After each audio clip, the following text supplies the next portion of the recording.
ನಮಸ್ಕಾರ ಗೆಳೆಯರೆ, ಯೂನಿವರ್ಸಲ್ ಅಪ್ಡೇಟ್ಗೆ ಸ್ವಾಗತ. ಮರೆತು ಹೋದ ಸಾಮ್ರಾಜ್ಯದ ಮರೆಯಲಾರದ ಮಾಣಿಕ್ಯ. ಭಾರತವನ್ನಾಳಿದ ಎಷ್ಟೋ ಸಾಮ್ರಾಜ್ಯಗಳಿವೆ. ಅದರಲ್ಲಿ ಕರ್ನಾಟಕದ ಸಾಮ್ರಾಜ್ಯಗಳು ಕೂಡ ಸೇರಿವೆ. ಕದಂಬ, ವಿಜಯನಗರ, ಹೊಯ್ಸಳ, ಹೀಗೆ ಹಲವಾರು ಹೆಸರುಗಳು ಮಾತ್ರ ಜನರ ಬಾಯಲ್ಲಿ ಬರುತ್ತವೆ. ಆದರೆ ಅಖಂಡ ಭಾರತವನ್ನಾಳಿದ ಸಾಮ್ರಾಜ್ಯವೊಂದು ಕೆಲವು ಜನರಿಗೆ ಮಾತ್ರ ನೆನಪಿದೆ. ಅದೇ ಬಾದಾಮಿ ಚಾಲುಕ್ಯರ ಸಾಮ್ರಾಜ್ಯ. ಕ್ರಿಸ್ತಶಕ 592ರಲ್ಲಿ ಬಾದಾಮಿ ಚಾಲುಕ್ಯರ ದೊರೆ ಕೀರ್ತಿವರ್ಮನ ನಿಧನದ ನಂತರ ಕೀರ್ತಿವರ್ಮನ ಮಗ ಎರೆಯನು ಚಿಕ್ಕವನಾಗಿದ್ದ ಕಾರಣ ಸಾಮ್ರಾಜ್ಯಕ್ಕೆ ಎರೆಯನು ಪ್ರೌಢಾವಸ್ಥೆಗೆ ಬರುವವರೆಗೂ ಕೀರ್ತಿವರ್ಮನ ತಮ್ಮನಾದಂತಹ ಮಂಗಳೇಶನನ್ನು ರಾಜಪ್ರತಿನಿಧಿಯಾಗಿ ರಾಜ್ಯದ ಆಡಳಿತವನ್ನು ನೋಡಿಕೊಳ್ಳಲು ವಹಿಸಲಾಯಿತು. ಆದರೆ ಎರೆಯನು ಪ್ರೌಢಾವಸ್ಥೆಗೆ ಬಂದಾಗ ಮಂಗಳೇಶನು ಆಡಳಿತಕ್ಕೆ ರಾಜ್ಯವನ್ನು ಬಿಟ್ಟುಕೊಡದೆ ತನ್ನ ಮಗನಿಗೆ ಪಟ್ಟಾಭಿಷೇಕ ಮಾಡಲು ಮುಂದಾಗುತ್ತಾನೆ. ಆಗ ತರುಣ ಎರೆಯನು ತನ್ನ ಚಿಕ್ಕಪ್ಪನಾದ ಮಂಗಳೇಶನ ವಿರುದ್ಧ ಯುದ್ಧ ಘೋಷಣೆ ಮಾಡುತ್ತಾನೆ. ಅಂದಿನ ಆಂಧ್ರಪ್ರದೇಶದ ಇಲಾಪಟ್ಟು ಎಂಬ ಜಾಗದಲ್ಲಿ ನಡೆದ ಯುದ್ಧದಲ್ಲಿ ತನ್ನ ಚಿಕ್ಕಪ್ಪನನ್ನು ಅಂತರಯುದ್ಧದಲ್ಲಿ ಸೋಲಿಸಿ ಎರೆಯನು ಅಧಿಕಾರಕ್ಕೆ ಬರುತ್ತಾನೆ. ಕ್ರಿಸ್ತಶಕ 609ರಲ್ಲಿ ವಾತಾಪಿಯ ಚಾಲುಕ್ಯ ಸಿಂಹಾಸನವನ್ನೇರಿದ ಎರೆಯನು ಇಮ್ಮಡಿ ಪುಲಕೇಶಿ ಎಂದು ತನ್ನ ಹೆಸರನ್ನು ಬದಲಾಯಿಸಿಕೊಂಡು ಚಾಲುಕ್ಯ ಪರಮೇಶ್ವರ ಎಂಬ ಬಿರುದಾಂಕಿತನಾಗುತ್ತಾನೆ. ಪುಲಕೇಶಿ ಎಂದರೆ ಹುಲಿಯ ಕೂದಲು ಎಂದರ್ಥ.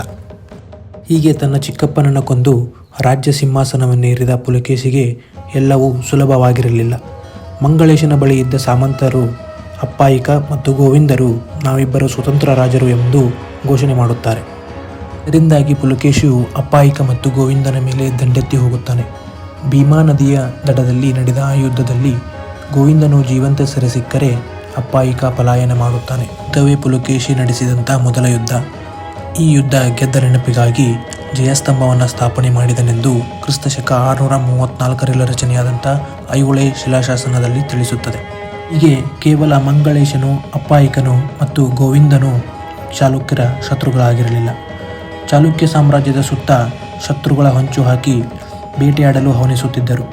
ಒಂದು ಕಡೆ ರಾಜ್ಯಭಾರದ ಚಿಂತೆಯಾದರೆ ಮತ್ತೊಂದು ಕಡೆ ಶತ್ರುಗಳ ಕೇಕೆ. ಈ ಕಾರಣಕ್ಕಾಗಿ ಪುಲಕೇಶಿಯು ದಂಡಯಾತ್ರೆಯನ್ನು ಆರಂಭಿಸಿದ್ದ.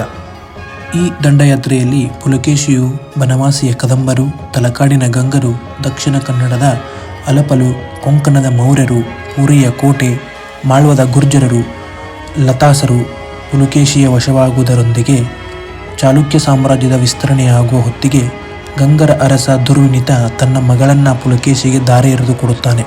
ಹೀಗೆ ಸಾಗಿದ ಪುಲಕೇಶಿಯ ವಿಜಯ ವೈಭವ ಪಲ್ಲವರ ರಾಜ 1ನೇ ಮಹೇಂದ್ರವರ್ಮನನ್ನು ಪುಲ್ಲಲೂರಿನಲ್ಲಿ ನಡೆದ ಯುದ್ಧದಲ್ಲಿ ಸೋಲಿಸುವುದರೊಂದಿಗೆ ಮಹೇಂದ್ರವರ್ಮ ತನ್ನ ರಾಜಧಾನಿ ಕಂಚಿಯನ್ನು ಉಳಿಸಿಕೊಳ್ಳಲು ತನ್ನ ಉತ್ತರದ ಪ್ರಾಂತ್ಯವನ್ನು ಪುಲಕೇಶಿಗೆ ಬಿಟ್ಟುಕೊಡುತ್ತಾನೆ. ಇದು ಕ್ರಿಸ್ತಶಕ 617.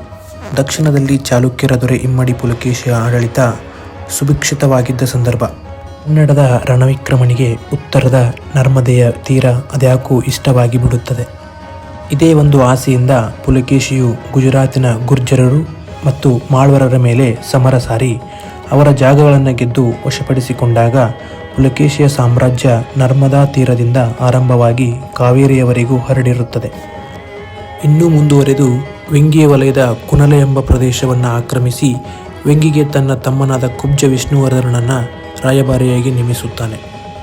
ಮುಂದೆ ವಿಷ್ಣುವರ್ಧನ ಪೂರ್ವದ ಚಾಲುಕ್ಯರು ಎಂಬ ಸಾಮ್ರಾಜ್ಯ ಸ್ಥಾಪನೆ ಮಾಡಿ ಅವರೇ ವೆಂಗಿಯ ಚಾಲುಕ್ಯರು ಎಂದು ಪ್ರಸಿದ್ಧರಾಗುತ್ತಾರೆ.